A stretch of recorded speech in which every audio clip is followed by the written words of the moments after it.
स्वागत है आप सभी का आज के एक और न्यू वीडियो पे। तो जैसा कि आपने कमेंट में देखा, आज हम इन्हीं कमेंट के बारे में बात करेंगे।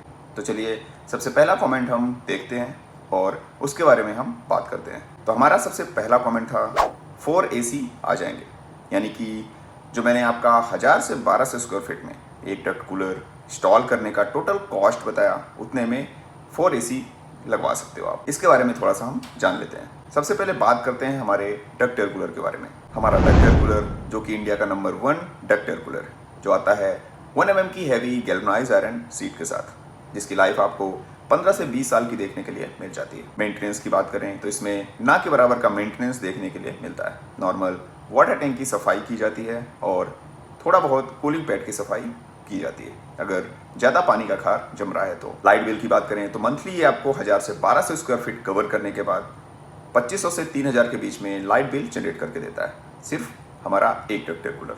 अब बात करते हैं 4 AC की। तो अगर आपने आपके 4 रूम में AC इंस्टॉल कराए हैं और अगर आपने 1 टन का भी AC इंस्टॉल कराया है तो 1 टन का AC का बिल भी लगभग 2500 से 3000 के बीच में ही आता है। तो 4 AC का अगर हम 2500 भी मान के चलें तो मंथली 10,000 का आपका रनिंग कॉस्ट हो जाता है। फिर आप में से काफ़ी सारे लोग ये बोलते हैं कि AC को हम ज़्यादा यूज़ नहीं करते हैं। तो अगर हम 6 महीने की ही बात करें तो आपके 4 AC के अलग अलग AC का अलग अलग मेंटेनेंस भी होता है। आपको साल में 2 से 3 बार AC का मेंटेनेंस कराना पड़ता है। और फिर बात करें AC की कूलिंग के बारे में, कूलिंग तो बहुत अच्छी करता है, लेकिन ये हमारे बॉडी के लिए, हमारी हेल्थ के लिए हानिकारक भी होता है, क्योंकि इसमें रेफ्रिजरेंट नामक गैस होती है जो आपको कूलिंग प्रोवाइड करती है और उसी गैस के थ्रू आप सांस लेते हैं, यानी कि बाहर की जो फ्रेश ऑक्सीजन होती है वो आपके रूम में नहीं जा पाती है।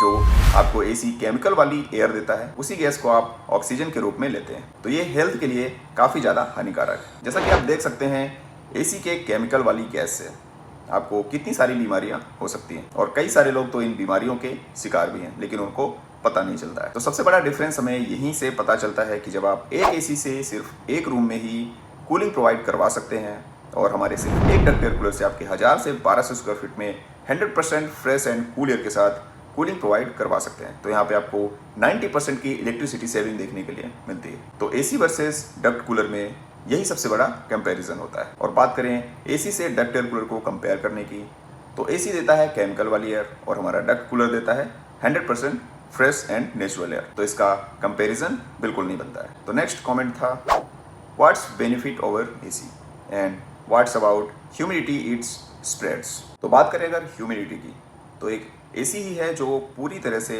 ह्यूमिडिटी को ख़त्म कर देता है। जिस भी रूम में आप AC को इंस्टॉल कराते हैं वहाँ की पूरी ह्यूमिडिटी वो सोख लेता है और पूरी तरह से ड्राई स्किन कर देता है, लेकिन ये हेल्थ के लिए भी हानिकारक होता है। बात करें डक्ट कूलर की ह्यूमिडिटी के बारे में, तो डक्ट कूलर को बाहर रखा जाता है किसी ऐसी जगह पे जहाँ पे ये चारों तरफ से फ्रेश एयर ले सके।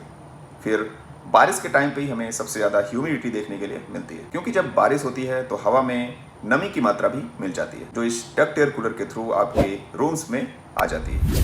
बात करें इसको कैसे ख़त्म कर सकते हैं, तो बाहर की नेचुरल ह्यूमिडिटी को आप ख़त्म नहीं कर सकते हैं, लेकिन आपके रूम में बनी ह्यूमिडिटी को आप कंट्रोल में कर सकते हैं, जिससे कि आपको जो एक चिपचिपापन महसूस होने लगता है, बॉडी में आपके हल्का नमी सी जो आने लगती है, वो पूरी तरह से खत्म हो जाएगी। तो इसके लिए आपको आपके रूम्स में क्रॉस वेंटिलेशन सिस्टम देना बहुत ज़रूरी होता है। क्रॉस वेंटिलेशन सिस्टम इसलिए ज़रूरी होता है क्योंकि एक तरफ से अगर फ्रेश एयर आ रही है और निगेटिव एयर दूसरी तरफ से बाहर नहीं जा रही है, तो ऐसी ही सिचुएशन में आपके रूम के अंदर ह्यूमिडिटी बन जाती है। और अगर आप क्रॉस वेंटिलेशन सिस्टम देते हैं तो पूरी तरह से आपके रूम के अंदर की ह्यूमिडिटी खत्म हो जाती है। फिर इसके बाद नेक्स्ट कमेंट था, it's really costly, what's difference than normal cooler, that is a question. अब बात करते हैं हम नॉर्मल एयर कूलर और हमारे डक्ट एयर कूलर के बारे में। तो नॉर्मल एयर कूलर को भी आप जब परचेज करते हैं, तो अगर बड़ी कैपेसिटी का आप परचेज कर रहे हैं तो उसको किसी हॉल में इंस्टॉल करके यूज़ कर सकते हैं, और अगर छोटी कैपेसिटी का आप इंस्टॉल करते हैं तो उसको किसी एक रूम में ही रखकर आप यूज़ कर सकते हैं। कोई भी एयर कूलर हो, ह्यूमिडिटी की सेम प्रॉब्लम रहती है, क्योंकि नॉर्मल एयर कूलर जिसको आप रूम के अंदर रखकर यूज़ करते हैं, आपके रूम में जो भी एयर होगी वही वो खींचकर आपको प्रोवाइड करेगा, और अगर नेगेटिव एयर क्रॉस नहीं हो रही है तो ह्यूमिडिटी जरूर बनेगी। फिर जहाँ तक बात है हमारे डक्ट एयर कूलर और नॉर्मल एयर कूलर में, तो आप अलग अलग रूम्स के लिए नॉर्मल एयर कूलर्स बाय करते हैं, जहां आपको हमारे सिर्फ एक ही डक्ट एयर कूलर से आपके पूरे घर में डक्टिंग के थ्रू कूलिंग प्रोवाइड कर सकते हैं। आपको अलग अलग रूम्स के लिए अलग अलग कूलर्स बाय करने की जरूरत नहीं पड़ती है, और ना ही आपको परचेज किए गए अलग अलग कूलर्स का मेंटेनेंस देखना होता है। सिर्फ एक ही डक्ट कूलर होता है जो आपके पूरे घर में 100% फ्रेश एंड नेचुरल एयर के साथ कूलिंग प्रोवाइड करता है। मेंटेनेंस की बात करें तो हमारे डक्ट एयर कूलर में ना के बराबर मेंटेनेंस देखने के लिए मिलता है। आई होप आपको काफी अच्छी तरीके से समझ में आ गया होगा। जितने भी कमेंट्स थे मैंने अच्छी तरीके से क्लियर कर दिया है। तो अगर अभी भी आपके मन में कोई सवाल हो तो आप जरूर कमेंट करके पूछिएगा। बात करें हमारे डक्ट एयर कूलर को बुक करने की, तो आप हमारे डक्ट एयर कूलर को हमारी वेबसाइट iSpire.in से डायरेक्ट बुक कर सकते हैं, या फिर दिए गए कॉन्टैक्ट से भी आप कॉन्टैक्ट करके फुल इन्फॉर्मेशन लेके हमारे डक्ट एयर कूलर को बुक कर सकते हैं। तो आज के लिए बस, मिलता हूँ आपसे नेक्स्ट वीडियो या फिर किसी प्रोजेक्ट के साथ। हमारे साथ जुड़े रहने के लिए चैनल को सब्सक्राइब करना मत भूलिएगा। Thanks for watching. iSpire, रिश्ता एक विश्वास का।